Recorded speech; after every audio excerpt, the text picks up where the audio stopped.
ဖူလန်အသင်းကိုခက်ခက်ခဲခဲကစားပြီးအနိုင်ရခဲ့တဲ့ Chelsea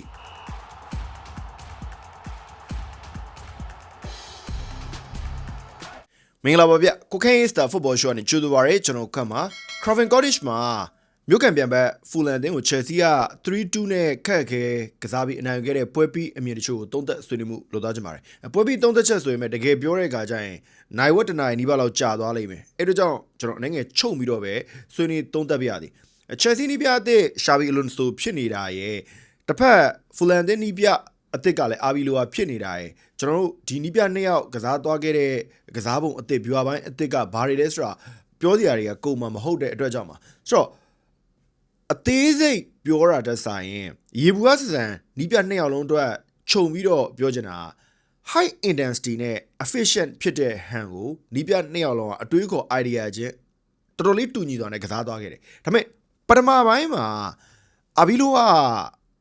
သူရှာဘီလွန်ဆိုကစားမယ်လို့ထင်ထားတဲ့ပုံစံတစ်မျိုးပေါ့နော်ဒါပေမဲ့ရှာဘီလွန်ဆိုက position ယူပြီးတော့စော့မယ်ဖူလန်က high press တွေနဲ့ပြန်ပြီးတော့ position ပြန်ယူမယ် position တွေအပြန်လန်ယူမယ်လို့ထင်ထားခဲ့တာတိုးတော့လေ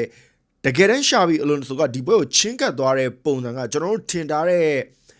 ပုံစံနဲ့လုံးဝ opposite ဖြစ်နေခဲ့တယ်သူ position ကိုင်တာကောင်းတယ်တို့မဲ့ position လုံးဝမကိုင်ဘူးဘောလုံးကိုလှိမ့်မြဲပြန်ရအောင်ကြိုးစားအားထုတ်မှုပြုတယ် the right pass တွေပေးတယ်ဘောလုံးနဲ့တူ running with the ball တွေလုပ်တယ်အဲ့ဒါလို့ပုံမှန်တဲ့ပွင့်လင်းပြောရင်အသင်းတသင်းကစားတဲ့ဟန်ပန်ထက်ဆိုင်ရင်တာမန်ဖြတ်မြင့်အသင်းတွေရဲ့ဂိုးရဖို့အတွက်လှည့်မြန်စွာကြိုးစားအားထုတ်မှုပြုမှုရဲ့ပြတ်ရုပ်လို့ပြောလို့ရတယ်အဲ့တော့ပထမပိုင်းမှာဖူလန်ကသူတို့စိတ်ကူးစိတ်တဲ့ရွေချက်ကထင်တယ်လို့ဖြစ်မလာတဲ့အခါကျတော့ဘောလုံးကင်ထားတဲ့အချိန်တွေ position တွေပဲများနေတယ်ဒါပေမဲ့တကယ်ထိရောက်တဲ့အထိုးဖောက်မှုတွေမှာကြတော့ Chelsea ကပိုကောင်းတယ် statistics တွေကိုကြည့်မယ်ဆိုရင် efficient ဖြစ်တဲ့ statistics တွေက Chelsea ပိုရတယ် efficient သိမ့်မဖြစ်တဲ့အနေမများတဲ့ statistics တွေဒါလည်း Fulham အသင်းမှာများနေထားပါတော့ accurate passes တွေဘယ်လောက်ရှိတယ် position ဘယ်လောက်ရှိတယ်တကယ်တော့ shoot on target တို့ expected goals တို့မှာ Chelsea ကပိုပြီးတော့များတယ်အဲ့တော့ပထမပိုင်းမှာ Xabi Alonso ဒီပွဲကိုချင်းကပ်သွားတဲ့ပုံကဒါတော်တော်လေးပြောင်းပြန်ဖြစ်ပြီးနည်းနည်းစားသွားတယ်ပေါ့ဗျာဒါပေမဲ့အာဘီလိုကိုကျွန်တော်သဘောကျတာကပြင်လွယ်ပြောင်းလွယ်တဲ့နီးပြတယောက်ဖြစ်တဲ့အပြင်ပြိုင်ဘက်ကဘလို့ကစားတဲ့အတွက်ကြောင့်သူဒုတိယပိုင်းမှာဘာပြန်လုပ်ရမလဲဆိုတာကောင်းတော့နားလဲသဘောပေါက်တယ်ကျွန်တော်ဒီချိန်မှာအာဘီလိုနဲ့ပတ်သက်ပြီးတခုသိလိုက်တာကဒီဘဲကအရေးသွေးရှိတယ်ဗျအသင်းကိုကင်တွယ်ဖို့အတွက်ကိုလုံလောက်မှုရှိနေပြီလားလို့ကျွန်တော်ထင်နေတယ်ဘာကြောင့်လဲဆိုတော့ဒုတိယပိုင်းမှာဖူလန်က position ပြန်မယူတော့ဘူးအဲ့လိုဘောလုံးတွေပြန်ပေးနေရတဲ့အချိန်မကုန်ကျင်တော့တနည်းအားဖြင့် Xabi Alonso ဒီဖူလန်အသင်းကိုဘောလုံးပေးကင်ထားလိုက်တာဘောလုံးပေးကင်ပြီးသူတို့ကထိရောက်တဲ့ hand တစ်ခုကိုပဲအားပြုသွားတဲ့အတွက်ကြောင့်ဒုတိယပိုင်းရောက်တဲ့အခါမှာ Xabi Alonso ကစားတဲ့ပုံစံတိုင်းပဲ high intensity ဆော့တယ် high intensity ဆိုတာကသူ in position out of position နှစ်မျိုးလုံးမှာရှိတယ် out of position ရရင်လည်းဘောလုံးကိုလှိမ့်မြဲ high intensity pressing ပြီးတာရှိမယ်ဗျာဘောလုံးပြန်ရသွားရင်လည်းတစ်ချက်ထိနှစ်ချက်ထိ drive ball ပေးရင်ပေးမယ်ကစားသမားကဘောလုံးနဲ့တူဆွဲပြရင်ပြီးမယ်အဲ့လိုပုံစံပဲပြန်ပြီးတော့ copy paste လုပ်သွားတဲ့အတွက်ကြောင့် Chelsea အနေနဲ့လည်းဂယုတစ်စိုက်ထားပြီးတော့ပြန်ကစားခဲ့ရတယ်အနီးပြနှစ်ယောက်လုံးကတော့တော်ကြပါတယ်အဲ့တော့ကျွန်တော်တို့တွေက Spanish နီးပြတွေဖြစ်တာနဲ့အညီ ball position ယူမယ်လို့ထင်ထားခဲ့ပေမဲ့တကယ်ကစားတဲ့အခါမှာတော့ထိရောက်တဲ့ hand တစ်ခုကိုပဲဦးစားပေးပြီးတော့ကစားသွားခဲ့တယ်တခုဆိုရင်နာဗျာအနာဂတ်မှာအဲ့ဒါလို့ high intensity တွေကစားပြီးတော့ efficient ဖြစ်တဲ့ hand တွေကိုပဲဦးစားပေးတဲ့အခါကျရင်တခစ်တကတော့ Pep Guardiola တို့လို positional rotation တွေ position ယူပြီးတော့ကစားတဲ့ hand တွေ positional play တွေကနည်းနည်းလေးတောင်ပျောက်ပြီးစွန့်အားသွားမလားလို့ကျွန်တော်အနေငယ်ထင်မိတယ်ဒီနေရာမှာ Arteta မျိုးစုံကစားတတ်တဲ့နီးပြတယောက်သူပြီးခဲ့တဲ့ဘောလုံးရသည်တော့ကလည်းအဲ့လိုမျိုး high intensity ကစားတယ် efficient ဖြစ်တဲ့ hand ကိုပဲဥတီတဲ့ပွဲတွေလည်းရှိတယ် positional play နဲ့ကစားပြီးတော့ positional rotation လုပ်သွားတဲ့ပွဲတွေလည်းရှိတယ်ဆိုတော့ကျွန်တော် viewer ဘိုင်းကတဖြည်းဖြည်းကျေပြန့်လာတယ်ဒီပွဲကနီးပြနှစ်ယောက်ရဲ့ viewer အခင်းချင်းဘယ်လောက်ထိတစ်လွင်တောက်ပတယ်လဲတယောက်နဲ့တယောက်ဘယ်လောက်ထိနားလည်မှုအားကောင်းကောင်းနဲ့ရှင်းပြိုင်သွားသလဲဆိုတာကျွန်တော်မျက်ဝါးတင်နေမြင်တွေ့ခဲ့ရတယ်ဒါနှစ်ဖက်နီးပြရဲ့ပြိုင်ပွဲအသွင်တဒံအစ်စ်မှာကစားခဲ့တဲ့အခင်းချင်းနဲ့ပတ်သက်ပြီးကျွန်တော်ထူးခြားတဲ့အချက်လက်လေးတစ်ခုကို highlight လုပ်ပြီးတော့ရေဘူးကဆန်ဆန်သုံးသပ်ဆွေးနွေးခဲ့တာပါဒါကျွန်တော်အမြင်သက်သက်သာဖြစ်ပါတယ် Okay တသင်းချင်းစီကိုကျွန်တော်ဆက်လက်ဆွေးနွေးကြည့်အောင်ဖူလန်နဲ့ပတ်သက်ပြီးအရင်ပြောမယ်ဖူလန်ကတော့မာကိုဆေးဖာလက်ထက်ဖူလန်နဲ့လုံးဝကွဲပြားသွားတယ်မာကိုဆေးဖာလက်ထက်ဖူလန်ပွင့်ပြောရင်များပြင်းစရာကြီး defensive low block ဆော့မယ် mid block ဆော့မယ်ရှေ့မှာ Munoz တို့ကိုတရိုက်ကန်နေပေးပို့မှုတွေလုပ်မယ်တောင်ပန်ကစားသမားတွေကနေဆွဲပြေးမယ်အဲ့လိုပဲရိုးရှင်းနေဗျာဒါပေမဲ့အခုအာဘီလိုရဲ့ဖူလန်ကအများကြီးမျောလင်းခြင်းစရာရှိတယ် high intensity ကစားတယ် high press ဆော့တယ်ဒါပြင်ဘောလုံးကိုတစ်ချက်ထိနှစ်ချက်ထိနဲ့တစ်ဖက်ပြိုင်မဲ့အသင်းကဂိုးပေါက်ထဲထိလိမ့်မြင်ရအောင်ကြိုးစားအထောက်မှုပြုလုပ်တဲ့ဟန်လေးတွေကအတော်လေးသဘောကျခြင်းစရာကောင်းတယ်လို့ position ယူတာလေးတွေလည်းကောင်းတယ်ဒါပေမဲ့ကစားသမားချင်းရှင်တဲ့အခါကျတော့ quality player တွေကChelsea ကပိုများနေတာ哦အဲ့ဒီအပိုင်းတစ်ပိုင်းသာကွာသွားတာပါတကယ်နဲ့နီးပြနှစ်ယောက်ရဲ့အရေးသွေးပိုင်းအေးချင်းပိုင်းရှင်တိတ်တောင်ဒီပွဲမှာမကွာဘူးလို့ကျွန်တော်ထင်တယ်ဗျ Okay Chelsea ကြောင့်အဓိကပြောရတော့မှာပေါ့လေဆိုတော့ကျွန်တော်တို့အားရစရာကောင်းတဲ့အချက်တွေရှိသလိုအားမရစရာကောင်းတဲ့အချက်တွေလည်းအများကြီးရှိသေးတယ်ဒီ high intensity ကစားတဲ့ဟန်မှာတချို့ကစားသမားတွေကတိတ်အသားမကျသေးဘူးအထူးသဖြင့်ကျွန်တော်ကွင်းလယ်ပိုင်းကိုစပြီးတော့ထောက်ပြခြင်းတယ်ရှာဘီအလွန်ဆိုဒီနေ့သုံးသွားတဲ့ကွင်းလယ်ပိုင်းကဘလို့နီးနဲ့မှအဆင်မပြေတဲ့ကွင်းလယ်ပိုင်းဖြစ်တယ် Reece James ကကွင်းလယ်မှာကစားနိုင်ပေမဲ့သူကဒလေးဖြစ်သွားပြီဗျအရင်ရှစ်တက်နောက်စင်းမှန်ကစားနိုင်မှုမှာ Reece James အားနေတယ်အဲ့တော့ Reece James ကိုတာဝန်တစ်ခုပဲပေးမင်း in position မှာတာဝန်မလား out of position မှာတာဝန်မလားအဲ့နှစ်ခုတည်းတစ်ခုပဲအဆင်ပြေလိမ့်မယ်ဒီလိုမှမဟုတ်ပဲရှစ်တက်နောက်စင်းလင်းမြန်ဆော့မယ်ဆိုတော့ဟန်ဒီမှာတော့ Reece James က Moises Castro လောက်ကောင်းမှာမဟုတ်တော့အဲ့တော့ Reece James ကဘောလုံးရှိတဲ့အချိန်မရှိတဲ့အချိန်တစ်ခုပဲအာယုံစိုက်နေရတဲ့အချိန်မှာ Romeo Lavia ကလည်းအရင်အထလေးတဲ့ player မျိုး Lavia က deep line တနေရာမှာထိုင်ပြီးတော့ play making လုပ်တာကောင်းမယ် tempo အတင်ချလုပ်တာပဲကောင်းမယ်အခုလိုမျိုးရှစ်တက်နောက်စင်မှန်နဲ့ကစားမယ်ဆိုရင် Romeo Lavia ကလည်းလိုအပ်ချက်ရှိတယ်အဲ့တို့ကြောင့် Chelsea ရဲ့ကွင်းလေဘိုင်းကတိုက်စစ်နဲ့ခံစစ်ပိုင်းမှာချိတ်ဆက်မှုလုံးဝမရှိတော့ဘဲနဲ့ပထမပိုင်းမှာအဲ့ direct pass တွေ direct play တွေနဲ့ပဲအချိန်ကုန်သွားတဲ့အထိဖြစ်ခဲ့တာပါအဲ့တော့ဗျာမျက်လုံးထဲမှာထင်သာမြင်သာအောင်ပြောရင်ကွင်းလေပြတ်နေတဲ့ပုံစံမျိုးကြီးဖြစ်သွားတယ်ပေါ့နော်မှန်တယ် high intensity နဲ့ drive play တွေဆော့တဲ့အတွက်ကြောင့်ကွင်းလယ်မှာဘောလုံးအများကြီးမကင်ဘူး bit တွေအများကြီးမယူဆိုတာကျွန်တော်နားလေတယ်ဒါပေမဲ့ bit မယူသည့်တိုင်အောင် out of position မှာကွင်းလယ်ကစားသမား2ယောက်ရဲ့အခန်းကဏ္ဍဘယ်လောက်ထိကျွန်တော်မြင်ခဲ့ရသလဲ in position မှာအဲ့ဒီကွင်းလယ်ကစားသမား2ယောက်အခန်းကဏ္ဍဘယ်လောက်ထိမြင်ခဲ့ရလဲ no ကျွန်တော်လုံးဝမမြင်ဘူး bit တွေမတဲလို့ပြောနေတာမဟုတ်ဘူးဒါပေမဲ့ defensive action ပေးမယ် attacking action ပေးမယ်နေရာမှာအဲ့ဒီကွင်းလယ်ကစားသမား2ယောက်ရဲ့လုံအားနှုန်းနဲ့စွမ်းဆောင်ရည်ပိုင်းကပျောက်လို့နီဖြစ်နေရပေါ့နော်ဒါတော့မှ Reece James က leading လောက်တာကောင်းတဲ့ player မို့လို့တချို့စော်ဩမှုလေးတွေမြင်ခဲ့ရတာဒါပေမဲ့အဲ့ခုနကကျွန်တော်ပြောတဲ့ဒီ defensive action attacking action တွေကြည့်မယ်ဆိုရင်အားရစရာလုံးဝမကောင်းတာအမှန်ပဲနောက်ထူးခြားတာတစ်ခုကကြတော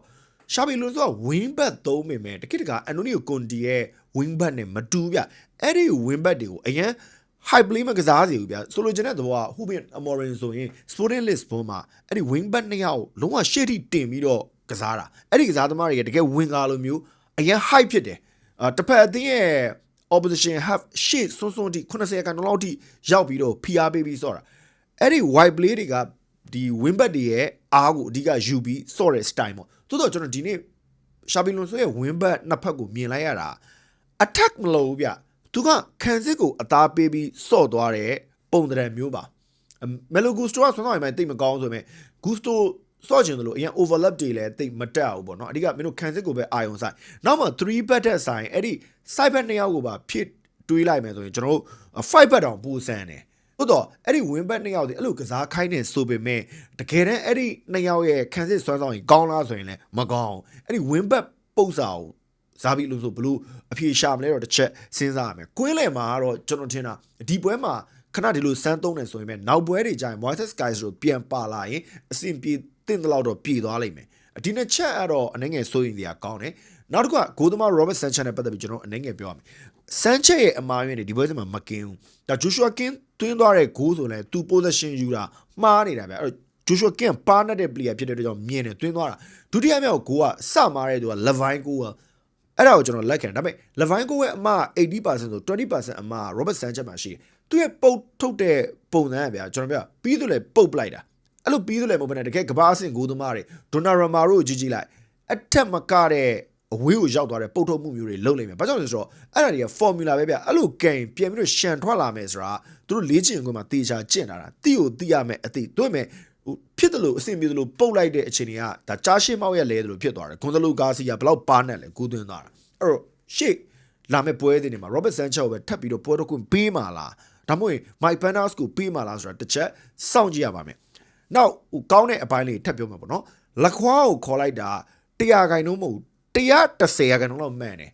လက်ခွားမရှိရင်ဒီပွဲမှာ Chelsea ကတရေနဲ့အရှုံးပဲဒါကျွန်တော် overload ပြီးပြောတာမဟုတ်လက်ခွားခံနေလို့လက်ခွား CCV တနေရာမှာအနေအများဆုံးနေရာမှာရှိနေလို့လက်ခွားဘေးမှာစော်တယ် RCB SCB ကစားသမား2ယောက်လုံးစွမ်းဆောင်ရည်ဘိုင်းအရာတော့မစိုးဘူးစူးစမ်းပန်းသားနဲ့ကစားပြီးတယ်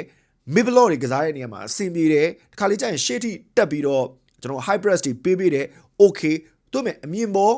ထိမ့်သိမ့်တဲ့အခြေအနေမျိုးတွေမှာအမတန်ကိုအားနေပါတယ်အဲ့ဒီအပိုင်းကလည်းဒါကုနော်ကျွန်တော်ပြောလို့အာဘီလိုကတော်တာလဲပါတာပေါ့ဗျာ position ရမ်းမယူတော့ဘဲနဲ့ဘောလုံးကိုတရိုက်ပေးဖို့ပဲလုပ်တဲ့အခါမှာသူတတ်မှတ်ထားတဲ့ position မှာအဲ့ဒီ SCB RCB ကစားသမား2ယောက်ကပုံမှန်ရှိမနေတော့ဘူးဗျကျွန်တော်တို့ကဘောလုံးပွဲကြည့်တဲ့အခါသာဟာဒီကောင်တွေကဘလို့ရှင်းထုတ်တာလဲလို့မြင်တာလေတိုးတော့ position လေးကတစ်ချက်ရှေ့လေးကိုခြေတပြားလေးရောက်သွားပြီဆိုတာနဲ့အဲ့ဒီဘောလုံးပေးဖို့မှာခြေတပြားနောက်ကျသွားရင်လစ်ပြီအဲ့တော့ Fulham တွင်းသွားတဲ့ဒုတိယဂိုးဆိုလဲ Levine ကိုပဲနည်းနည်းလေးရှေ့ကိုရောက်တယ်နောက် Josh Archimbao အလုံးတလုံးဘေးကဆက်ဆန်းညုံးလားမသိဘူးအတွင်းသွားတဲ့ဂိုးတကိုလေအဲ့အလားတန်ပုံတရန်တူတူပဲဒီနေရာမှာကန်ကောင်းတော့ကျွန်တော်တို့ပြောလက်ခွာအဲ့လက်ခွာကြီးထိုင်လို့ကန်ကောင်းတော့လက်ခွာတော့လုံးဝကိုပြည့်စုံတဲ့ကစားသမားကျွန်တော်ပေးခဲ့ရတဲ့ပြောင်းရွှေ့ကြီးထက်နှစ်ဆလောက်ကိုပိုတက်ပါတယ်โอเคနောက်ဆွေးနွေးရမယ့်အပိုင်းကကျတော့ဒီ attacking trial JP နဲ့ကိုပါမာတော့ဘာအပြစ်မှပြောစရာမရှိဘူး Morgan Rogers ကတော့နည်းနည်းလေးလိုနေသေးတယ်အသစ်ခေါ်ထားတဲ့ player တွေရဲ့စွမ်းဆောင်ရည်ပိုင်းနဲ့ပတ်သက်ပြီးကျွန်တော်နောက်မှဗီဒီယိုတစ်ပုတ်တီးသန့်လုပ်ပေးမယ်အခုကျွန်တော်တင်တယ်လို့မျိုးကိုပါမာတို့ Morgan Rogers တို့က narrow AM style စစ်ဆော့လာဆိုတော့ဆော့တယ်ကျွန်တော်တို့ထင်တယ်လို့ပဲ half space မှာတာဝန်ယူတယ်တိုးတော့အဲ့ဒီကွင်းလင်ကစားသမား2ယောက်နဲ့သူတို့ရဲ့ချိတ်ဆက်မှုကအားနည်းနေတဲ့အတွက်ကြောင့် link ပြတ်နေတဲ့အတွက်ကြောင့်ဟို bounce ပုံစံထင်တယ်လို့ကြီးပေါ်မနေဘူးပေါ့နော်ဆိုတော့သူတို့ဒီအထဲထဲကိုဝင်ဆော့နေပေမဲ့ဒီ site တွေကိုလည်းယမဟန်ကထွက်ပြီးတော့ကစားသွားခဲ့ရတယ်ဒါပေမဲ့ Chelsea ရဲ့ attacking site တွေကိုကြည့်မယ်ဆိုရင်တော့ site တွေမဟုတ်ဘူးဗျသူတို့ကများသောအားဖြင့် central zone နဲ့ပဲဝင်တိုးတာတွေ့ရတယ်အဲ့တော့ central zone ဆိုရင်အဲ့ဒီ half space ပါကျွန်တော်တို့ထည့်လို့ရပြီအဲ့တော့ half space မှာအနည်းဆုံးကစားသမား9ယောက်လောက်ဝင်တိုးနေတဲ့ပုံစံမျိုးဒါကလည်းဂိုးရဖို့အားကောင်းဆုံးနေရာတွေเนาะ between the lines တွေ half space တွေ tman running ချိတ်လို့ကောင်းမဲ့နေရာတွေမှာ Chelsea ကအားပြုပြီးကစားတဲ့စတိုင်မျိုးပဲမိုက်တော့မိုက်ပါတယ်ဒါမဲ့ကျွန်တော်ရှေ့မှာပြောခဲ့တဲ့အားနည်းချက်လေးတွေကိုပြင်ဆင်နိုင်ရင်တော့ Chelsea အနေနဲ့ပို့ပြီးတော့ပြည့်စုံလိုက်မယ်ဒီပုံသဏ္ဍာန်ဆက်သွားရင်တော့ရင်တမမနဲ့ဆက်လက်စောင့်ကြည့်ရမယ်အခြေအနေမျိုးပေါ့နော်ဒါပေမဲ့လက်ခွားရှိနေတာတခုတည်းနဲ့တင်ဒါကျွန်တော်တို့အများကြီးပြီးခဲ့တဲ့ဘောလုံးရာသီအထက်ခံသာသွားပါတယ်ဆိုတော့ဟိုပွဲတင်တစ်ပဲရှိသေးတယ်ပေါ့နော်မစိုးပါဘူးဒါပရိသတ်တယောက်အနေနဲ့အားမလို့အားမရဖြစ်လို့ဒါတချို့အပိုင်းလေးတွေပြောနေတာပါဖြည့်တွေးရင်တော့ Chelsea မှာကောင်းလာတဲ့အခြေအနေတွေအများကြီးရှိတယ်အထူးသဖြင့်ကိုပါမာရဲ့ပြီးခဲ့သောဘောလုံးရာသီကပြီးခဲ့သောဘောလုံးရာသီ100ဒီကျော်လောက်ကပေါ့နော်မော်ဆန်တဲ့ခြေသွမ်းမျိုးတွေကိုပြင်ပြီးတော့မြင်ခဲ့ရတယ်ဒီနေ့ပွဲကလက်ခွားနဲ့ကိုပါမာပွဲဖြစ်ပါတယ်ကျွန်တော်တို့ရွှေကူကျွန်တော်တို့ပြန်ရပြီလို့လည်းဆိုနိုင်ပါတယ်ခင်ဗျဒါတော့မှဒဏ်ရာပြဿနာရသွားလားမသိဘူးနည်းနည်းခြေတော်လေးကိုဖိနေတာတွေ့ရသေးတယ်အဲ့ဒါလေးကတော့နည်းငယ်စိုးရင်စရာကောင်းပါတယ် channel ဘိုင်းမှာတော့ကိုပါမာရဲ့ body fake နဲ့တကွင်းလုံးကိုခြုံပြီးကြီးတဲ့အမြင်ကဘာမှအပြစ်ပြောစရာမလိုပါဘူးထို့နည်းတူပဲတစ်ဖက်နီးပြအာဘီလိုဝါနဲ့တိုက်စစ်မှုကွန်ဇလိုဂါစီကလည်းရင်ကုန်စရာနီးပြနဲ့ကစားသမားတွေဖြစ်ပါကြောင်းသုံးသက်ဆွေးနွေးနေပဲဗီဒီယိုလေးဒီမှာနားကြပါတယ်မနေ့ပြန်ရအောင်ကျွန်တော်အကြိုက်ဆုံးကစားသမား9ယောက်ကိုသုံးသက်ဆွေးနွေးပြပါအောင်မယ်အခုတော့တတ်တာပါခင်ဗျ